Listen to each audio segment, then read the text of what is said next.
Hi there, good morning. My name's Amanda, and I'm a yoga teacher. I've been teaching for a very long time, and I love helping people utilize yoga to feel better in their bodies and their minds.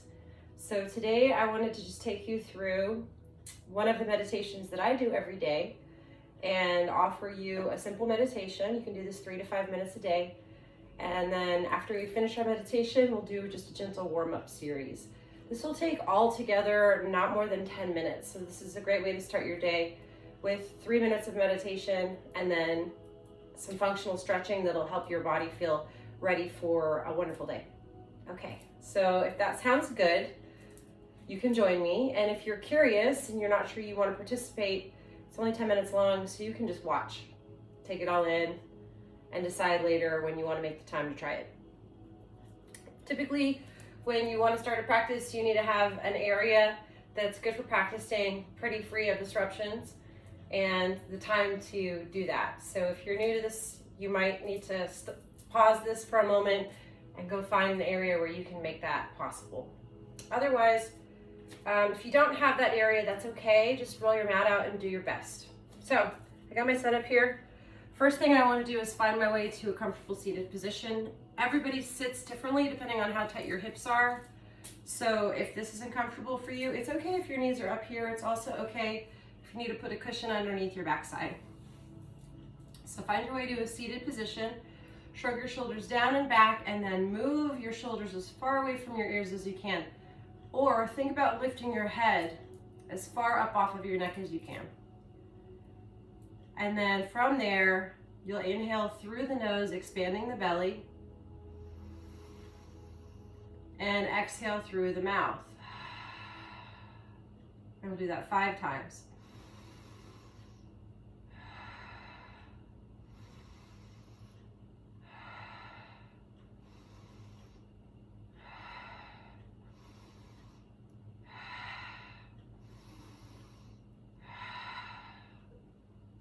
Usually after just 5 rounds of good focused breathing, you'll find that you're feeling a little more grounded. So now that you've tapped into this place where you're feeling a little more grounded, another way of explaining what grounded feels like is calmer, more focused, more capable. We'll take the breath in through the nose and out of the nose. So you'll close the mouth and 5 inhales through the nose and out of the nose. When I'm exhaling, I'm pushing the breath out of the back of my throat, so I'm not blowing, nose debris out of my nose when I exhale through the nose. So it's an inhale through the nose and an exhale out of the back of the throat with the nose closed. So 3 more of those.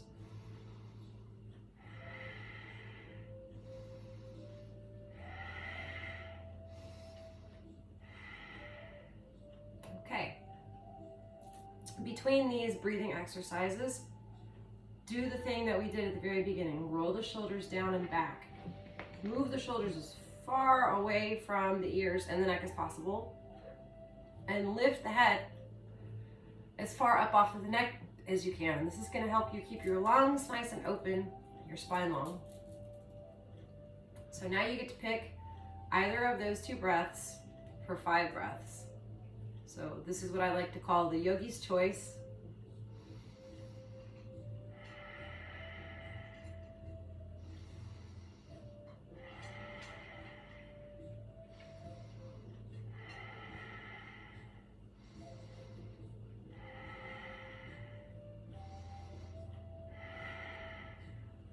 Okay, great. From here, we add the meditative aspect of lightly closing your eyes, or halfway closing your eyes, or closing your eyes completely. And then you're going to use both breaths. So it'll be a total of 10 breaths. You can start with the inhale through the nose and the exhale through the mouth, and you can work up to inhale through the nose, exhale through the nose. And this time I want you to breathe as slowly as possible.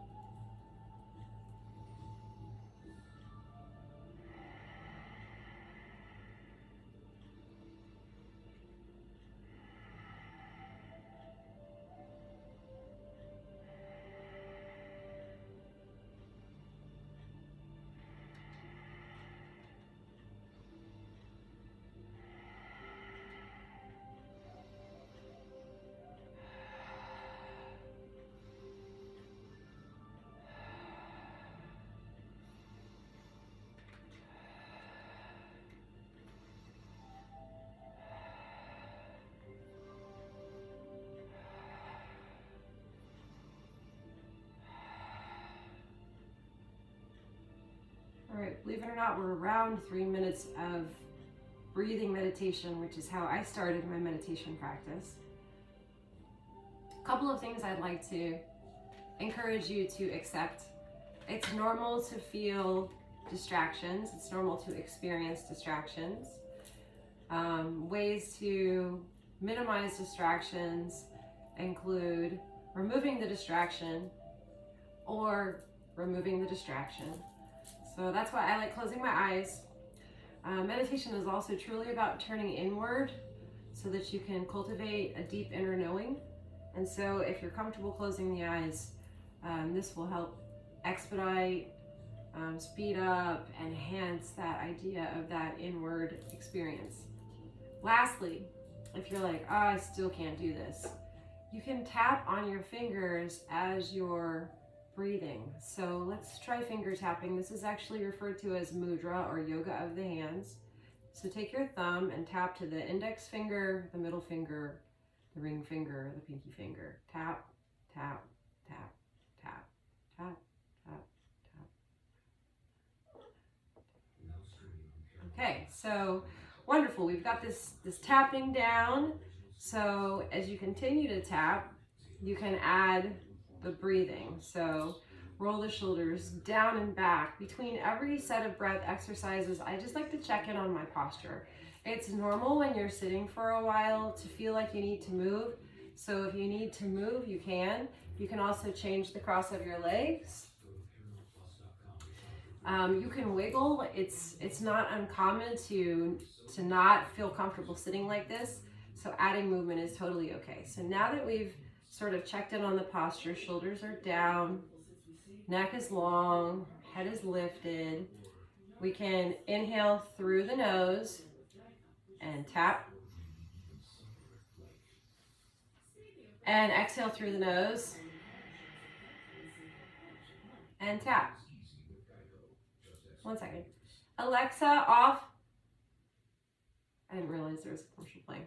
So that's a good sign. That means that I'm not observing distractions. You'll find that this will happen for you as well. Okay, so going back to inhaling, tapping, exhaling, tapping.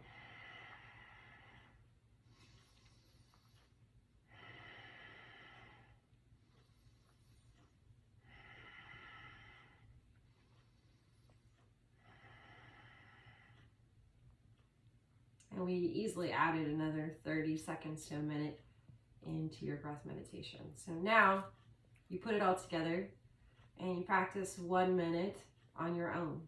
You can set a timer, you can keep your eyes open and watch the clock, but you don't give way to distraction. Okay, so 1 minute all on your own.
Wonderful. Open your eyes. We'll start with some easy yoga. So feeling really grounded, really centered. This should feel good. We'll use the same breathing, either of those breathing exercises as we move into the poses. So warming up the spine, turn to your right, take an inhale. Hold as you exhale. Turn to your left, take an inhale. Hold as you exhale. Notice the cross of your ankles. Reach your fingers forward, keep your butt on the ground. You'll feel this in the hip, whatever leg is in front. So in this case, it's this leg. I'm feeling it in this hip. Take an inhale.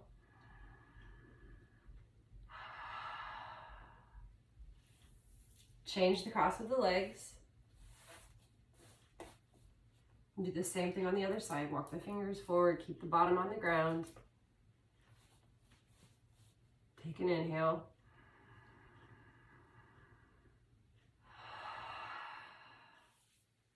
Bring your hands to your knees, start to circle your spine. Start with a small circle and you work your way into a bigger circle.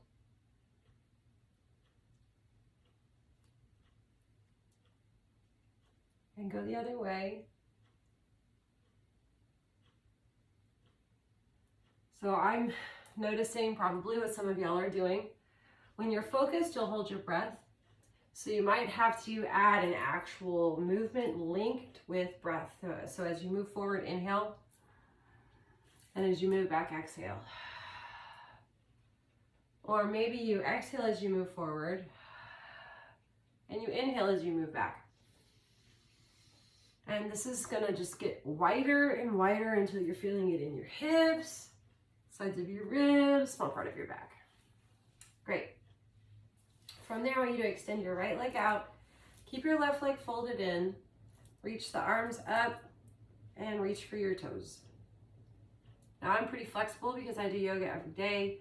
Most of you, if you don't do yoga every day, you're gonna be like, how is she doing that? It's normal. Your fingers can come to outside of your feet. If you are a dude and you have really tight hamstrings or a tight low back or back body, your fingers can come behind you and you can push with your fingers to help move you deeper into a stretch. And I have patellar tendinosis. I have a knee injury here, so I like to elevate the back of the knee so I don't put any unnecessary strain on the joint. I'm using a prop called Yoga Triangle. It's a really cool prop. I may or may not have invented it. I did not invent the triangle though. And you'll take a breath here. Good. We'll do the same thing on the other side. So you'll extend your leg out, fold your other leg in, and switch. Remember, it's okay that if your toes and your fingers don't connect. One side of your body is usually very different from the other. That's normal. So don't force anything. And pain in yoga is not something that we work toward. We work away from pain. All right, so we'll take a breath here. Great, great, great. Okay, extend both legs out, reach for the toes, take a breath. Good. Swing the legs around behind you. Find your way into tabletop. You want your hands under your shoulders, nice and wide, fingers spread open so you're not straining your wrists, and your knees right under your hips, knees open as wide as your hips with your toes flipped under. First, we'll round the spine like a cat. We do this by pushing into the hands and tucking the chin into the throat, and then we'll sink the belly like a cow and look up. Then we add the breath. Exhale, cat. Inhale, cow. Exhale, cat. Inhale, cow. From here, I want you to keep your toes curled under and sink your butt back towards your heels, stretching out your feet. And if it's available to you, I want you to walk your fingers back towards your knees and come up onto your feet, stretching out your feet. This is a hero's pose. It's really tough on the feet, but if you don't stretch your feet regularly, you're going to have bigger problems. All right, come off of your toes, uncurl your toes, give your feet a little shake, circle the ankles, take care of your joints. Set the tops of the feet together on the mat, sit your bottom back on your heels, or move your fingers back and sit on the tops of the feet, take a breath. Good stretch forward, curl your toes under your feet. This time, take the knees open, so variation I'm moving into is not a traditional yoga squat. I'm just taking the knees open and allowing myself to come up on my fingertips. Now I'm not worried about if my heels touch down or not. Just adding a little bit of movement. And then I'm gonna step my feet Whew, a little wider. And send my butt up into the air. So now I'm in an actual functional forward fold. My legs are nice and wide so I can reach the ground. If I can't reach the ground, I can put a block or a triangle under my hands, and I'm just going to shift my hips from side to side.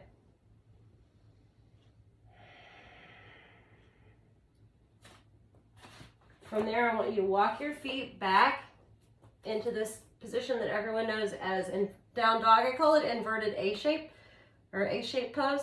And just make that A shape. Your heels do not have to touch the ground. As a matter of fact, you can lift and lower your heels. This is going to help open up the back of your legs. You can bend into your knees and move your belly back onto your thighs. You can round your upper back. There's all sorts of different movements in down dog as long as you're feeling a connection to a stretch sensation and you know where it is. You're doing it right. Good. From there, you'll set the knees down and you'll sink back into a child's pose. Uncurl the toes, drop the head, take a few breaths here.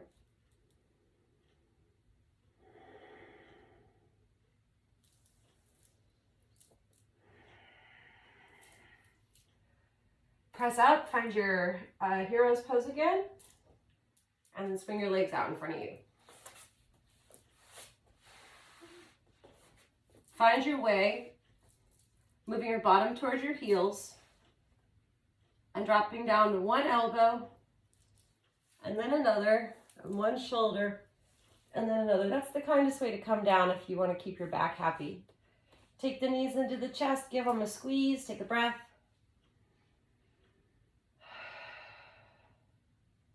Separate the knees. Let your feet come up to the ceiling. You want to think about your feet like a table base. You want a nice flat foot, flat parallel to the ceiling. The ceiling could rest on the foot. Both feet and your hands can reach up and grab a hold of your feet. This is happy baby. This is a great low back and hip stretch. You'll feel ridiculous when you do this the first few times, and then you'll actually really enjoy it. Take a breath here. I'm adding some movement here because my low back is tight, so you can add some movement if you'd like.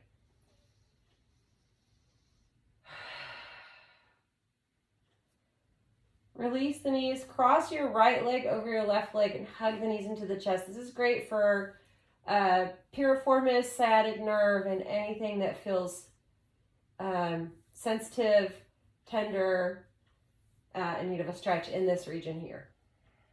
And then uncross your legs, cross your left leg over your right leg and do the same thing on the other side. Take a breath.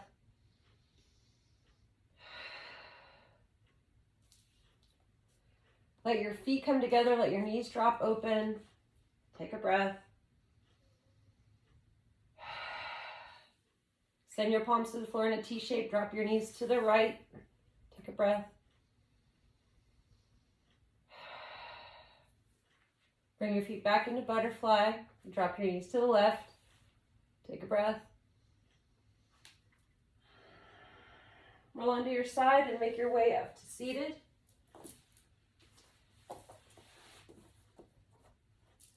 And just take a moment, sit up tall. Since we began our practice with meditation, I enjoy this practice in the morning. It means that when my yoga is completed, I can just get up and begin my day. In yoga, there's a thing called Savasana. It's the final resting pose. You are welcome to take a Savasana. You're welcome to lay down flat on your back after you do your yoga poses and take a minute to just vibe and relax. It's not a meditation. You're just there. You're doing nothing. Or if you'd like, you can come back up to seated position and you can sit and close your eyes and just do nothing for one final minute. I like to think of the Shavasana or the final meditation as a point for all of the things that you moved and breathed into to settle back into the places where they were intended to be. If anything in the body shifted out of place, if your energy was off anywhere, body has time to settle back down. So we'll take one last minute here if you'd like. You can lay down or you can sit up, reconnect with your breath, close your eyes if that's available to you.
You can begin to open your eyes.